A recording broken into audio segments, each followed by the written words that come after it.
Сәлеметсіздер ме? Каналға қош келдіңіздер. Бүгін біз сіздермен осындай шифлера гүлін егеміз және осы гүлдің күтімін айтатын боламыз. Егер де менің каналыма тіркелмеген болсаңыздар, тіркеліп, лайк басып, комментарий жаза отырыңыздар. Егер де сіздердің де үйлеріңізде осындай шифлера гүлі болатын болса, оған қалай күтім жасайсыздар, соны айтып отырсаңыздар. Енді шифлера бұл қазіргі заманда өте кеңінен тараған үй өсімдігі. Айтатын болсақ, қазір екінің бірінде осы шифлера гүлі бар. Адамдар осы шифлера гүлін үйлерінде өсіріп жатады. Енді мен қазір осы шифлера гүлін егемін. Сол егу барысында бұның күтімін сіздерге айтып кететін боламын. Енді қазір мына шифлера гүлінің құмын қарайық, қандай құм екенін, сосын неліктен мынау жапырағы осындай болып сарғайып тұр, сол туралы айтатын боламыз. Былай қарасақ, бұл шифлераның мынау топырағы, бетіндегі топырағы негізі жаман емес, жақсы топырақ. Қазір енді астындағы топырағы қандай екен, қазір соны көретін боламыз.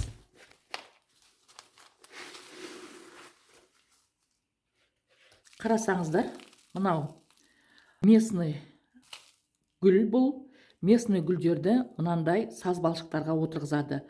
Бұл жердің, бұл адамның бір істеген қателігі, мына балшықтың барлығын алып тастап, тамырынан босатып, сосын барып осындай жақсы құмға егу керек еді. Бұл мынау саз балшықты алмаған, содан бұның тамыры жайылып өсе алмай тұр. Енді қазір біз барлығын алып тастаймыз құмының, сосын барып бұл гүлді қайттан егетін боламыз.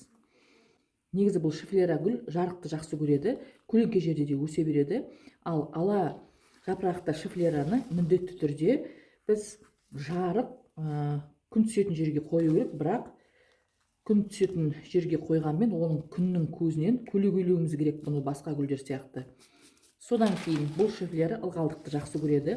Егер де бұның мына топырағы қатты құрғап қалатын болса, ол кезде бұл гүл өзінің жапырағын тастайтын болады. Сондықтан да топырағының жоғарғы беті кепсе, шамалап су құйып қоюға болады.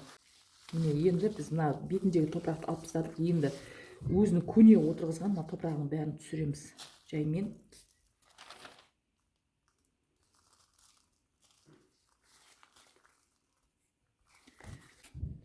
Енді біз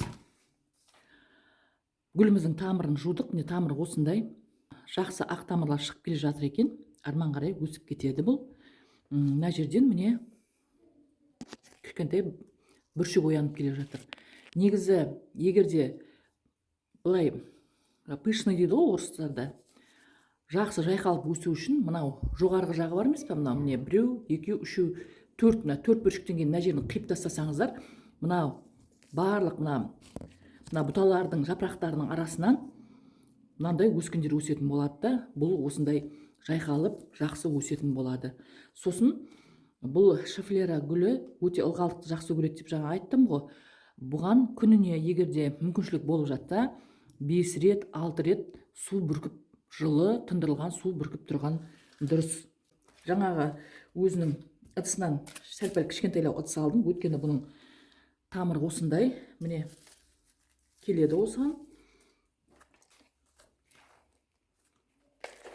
Мынандай топырақ дайындап алдық. Топырағы өте құнарлы, жақсы топырақ. Гүлімізді егеміз. Мүмкіндігінше бұл шифлераның мынау ыдысындағы топырақты өте қатты құрғатып алмаңыздар. Егерде топырақ мынау жартылай кепсе, шамалап, ылғалдап, бір 100 грамм, 150 грамдап су құйып, топырағын әр уақытта ылғалды ұстасаңыздар, бірақ қатты шылқытып құймаңыздар.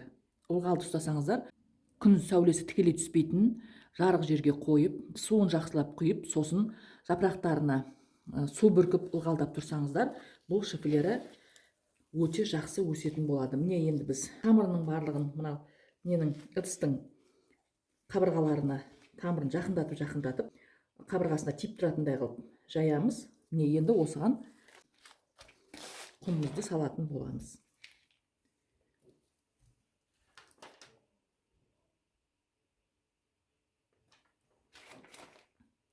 Міне енді мен сіздерге шифлера гүлінің күтімі, қалай суару керек, қалай ылғал жасау керек, қалай жайқалып өсу керек, сол туралы сіздерге айтып бердім. Егер де сіздердің де осындай шифлераларыңыз дұрыс өспей тұрса, жан жағынан өскін шығармай тұрса, ол кезде осы көктем уақытында жаңағы мен айтқандай қылып жоғарғы жағындағы 5-6 бүршіктен кейінгі бұтағын жоғарғы жағын кесіп тастасаңыздар, бұл шифлері жақсы жайқалып өсетін болады.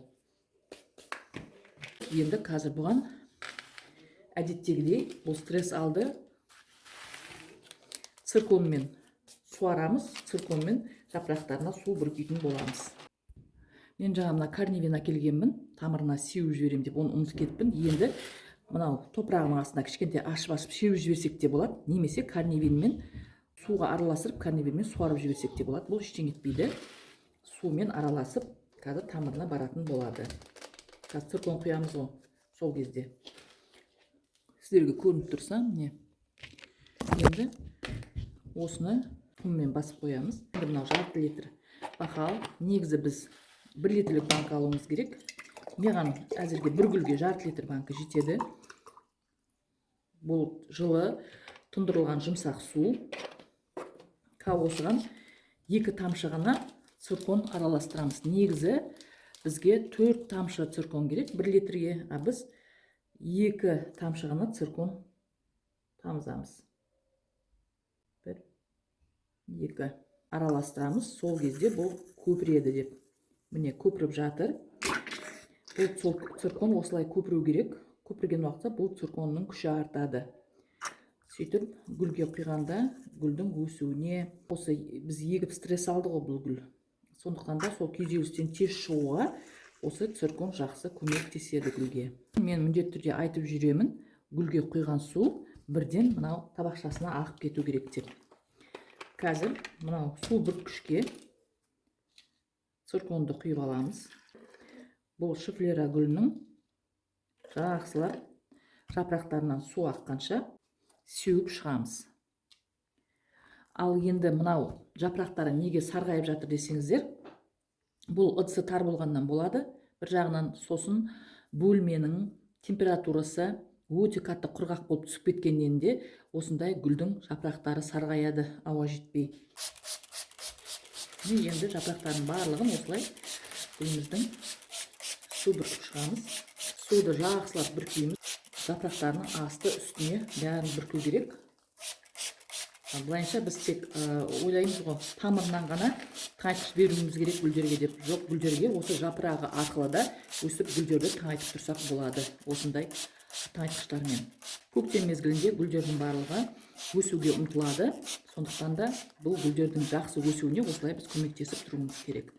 Сіздерде осындай шифлера гүлдеріңіз болса, көктем мезгілінде ауыстырып, егіп алсаңыздар болады. Менің видеом сіздерге пайдалы болды деп ойлаймын. Сіздермен болған бақыт, сау саламатта болыңыздар.